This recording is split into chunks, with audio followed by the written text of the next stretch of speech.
JS education online channel के माध्यम से सी-टेट हिंदी व्याकरण की कक्षा नंबर 3 है ये, और इस कक्षा में हम चर्चा करेंगे सर्वनाम और सर्वनाम के भेद पर।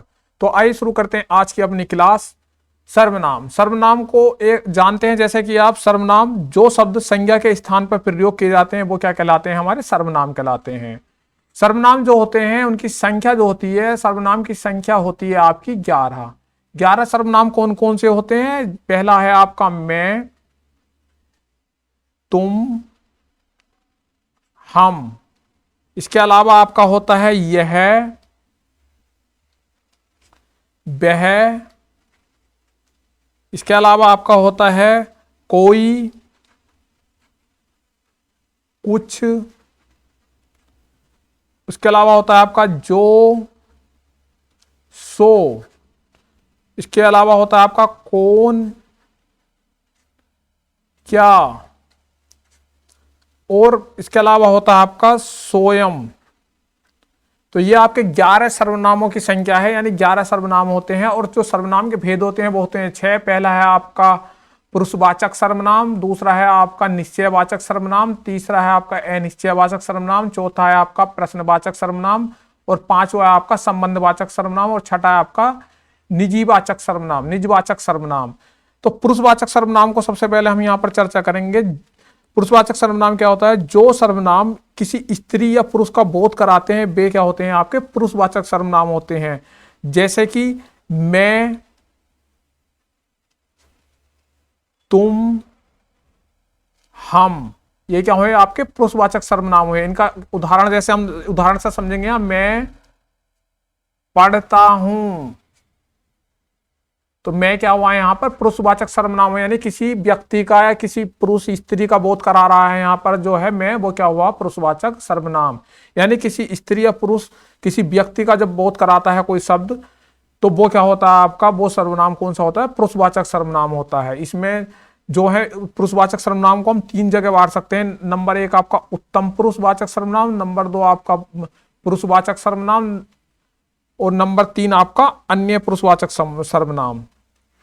तो जो ये जो होता है आपका मध्य पुरुषवाचक सर्वनाम होता है, मध्य पुरुषवाचक सर्वनाम।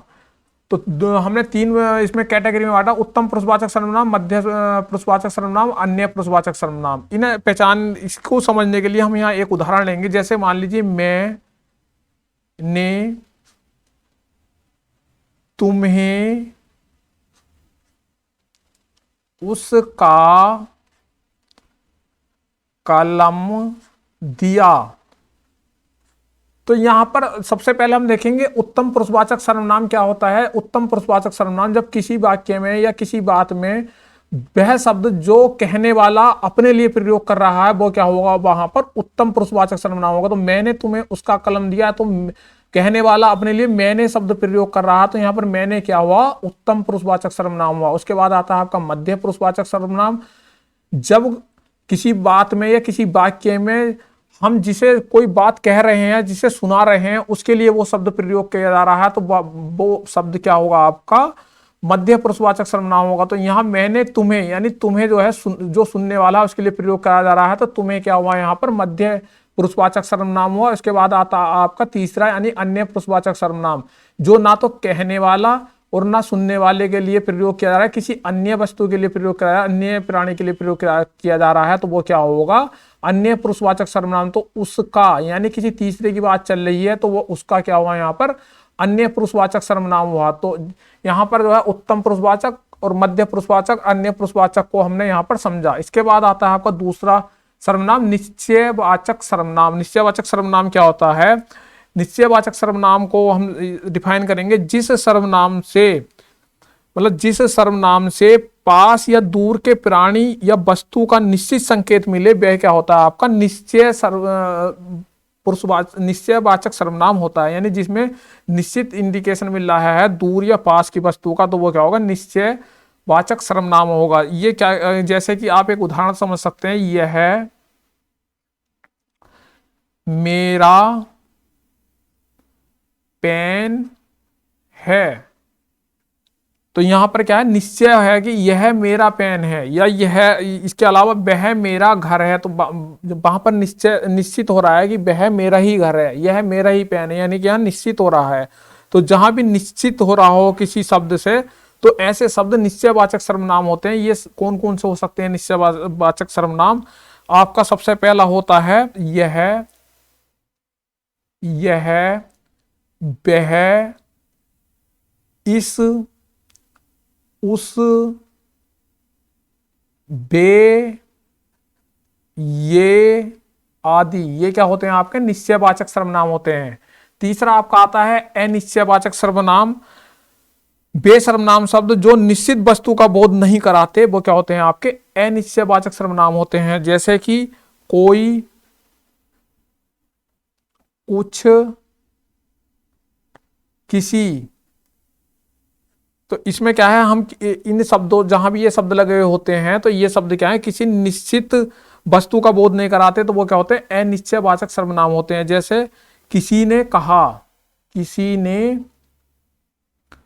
ने कहा, तो ये क्या, कहा था। तो इस वाक्य में किसी क्या हुआ, एक अनिश्चित बात का संकेत करा। किसी ने कहा मतलब पता नहीं है निश्चित, तो क्या हो गया, अनिश्चित वाचक सर्वनाम हो गया। कुछ पानी, यानी कि कितना पानी है, कोई निश्चित बात नहीं हो रही, तो वहां पर कुछ क्या हुआ, अनिश्चित वाचक सर्वनाम हुआ। इसके बाद आपका आता है चौथा सर्वनाम प्रश्नवाचक सर्वनाम, जो शब्द किसी लगने पर किसी वाक्य में मतलब कि प्रश्नवाचक बन जाता, कोई वाक्य जो है प्रश्नवाचक बन जाता है, वो क्या होता है, प्रश्नवाचक सर्वनाम होता है। मतलब जहां पर प्रश्नवाचक शब्दों का प्रयोग किया जाता है, वो क्या होता है, प्रश्नवाचक सर्वनाम होता है। इसे सीधा सीधा स्पष्ट है, जहां भी प्रश्नवाचक शब्द लगा हो वो प्रश्नवाचक सर्वनाम होगा। जैसे कौन, क्या, कब, कहां, किसकी आदि। यानी कि जहां भी ऐसे शब्द जो वाक्य को प्रश्नवाचक बना दें, तो वो क्या होगा, आपका प्रश्नवाचक सर्वनाम होगा। पांचवा क्या हुआ, संबंधवाचक सर्वनाम। वे सर्वनाम शब्द जो अलग अलग बातों को संबंधित कर दे, यानी अलग अलग बातों में संबंध बना दे, वे क्या होंगे, आपके संबंधवाचक सर्वनाम होंगे। जैसे आपका होगा जो, सो, जितना, उतना, जैसी, वैसी। इसके अलावा जिनकी, उनकी। इसका उदाहरण हो सकता है आपका जैसी करनी वैसी भरनी, जैसी करनी वैसी भरनी। तो यहां पर क्या होगा, जैसी और वैसी क्या हुआ, यहां पर संबंधवाचक सर्वनाम हुए। ये शब्द क्या हुए आपके संबंधवाचक, यानी जो दो बातों के बीच में, करनी के और भरनी के बीच में संबंध स्थापित कर रहे हैं, संबंध बता रहे हैं, वो क्या हुए आपके संबंधवाचक सर्वनाम हुए। अब आता है आपका निजवाचक सर्वनाम। निजवाचक सर्वनाम क्या होता है, जब कर्ता कार्य करते समय स्वयं के लिए जिन सर्वनाम शब्दों का प्रयोग करता है, उसे क्या कहते हैं, हम निजवाचक सर्वनाम कहते हैं। जैसे यहां उदाहरण समझेंगे, तुम अपनी पुस्तक स्वयं पढ़ो, यानी तुम अपनी पुस्तक स्वयं पढ़ो। यहां पर जो स्वयं है, ये क्या हुआ आपका निजवाचक सर्वनाम हुआ, यानी कि जब कर्ता क्या हुआ है, तुम, जो अपना कार्य, जो मतलब अपना पढ़ने का काम स्वयं करो, यानी जो पढ़ने का काम है उसके लिए जो प्रयोग किया जा रहा है शब्द स्वयं, तो वो क्या हुआ आपका निजवाचक सर्वनाम हुआ। ये क्या, कौन कौन से होते हैं निजवाचक सर्वनाम, स्वयं, स्वयं के अलावा आपका हो सकता है खुद, उसके अलावा आपका होता है आप, अपना। तो ये क्या हुए आपके निजवाचक सर्वनाम हुए। तो ये निजवाचक सर्वनाम होते हैं। सर्वनाम के 6 भेद होते हैं, निजवाचक सर्वनाम, संबंधवाचक सर्वनाम, प्रश्नवाचक सर्वनाम, अनिश्चयवाचक सर्वनाम, निश्चयवाचक सर्वनाम, पुरुषवाचक सर्वनाम। पुरुषवाचक के भी 3 भेद होते हैं, उत्तम पुरुष, मध्य पुरुष, अन्य पुरुष। यहां पर हमने जाना सर्वनाम के बारे में। तो सर्वनाम से संबंधित एक क्वेश्चन बन जाता है आपका, जो आपके सीटेट में गद्य या पद्य में जो वहां से एक क्वेश्चन पूछ लिया जाता है, यहाँ पर ये शब्द जो है कौन सा सर्वनाम है, या यहाँ सर्वनाम पहचानिए। इस तरीके से आपका व्याकरण का क्वेश्चन बनता है। व्याकरण में इससे डीप सीटेट में नहीं पूछा जाता। आप इन कक्षाओं के साथ लगातार बने रहिएगा। यदि आपको ये कक्षा पसंद आती है तो आप औरों को भी इन्हें शेयर कर सकते हैं, लाइक कर सकते हैं और हमारा मोटिवेशन बढ़ा सकते हैं। धन्यवाद, नमस्कार।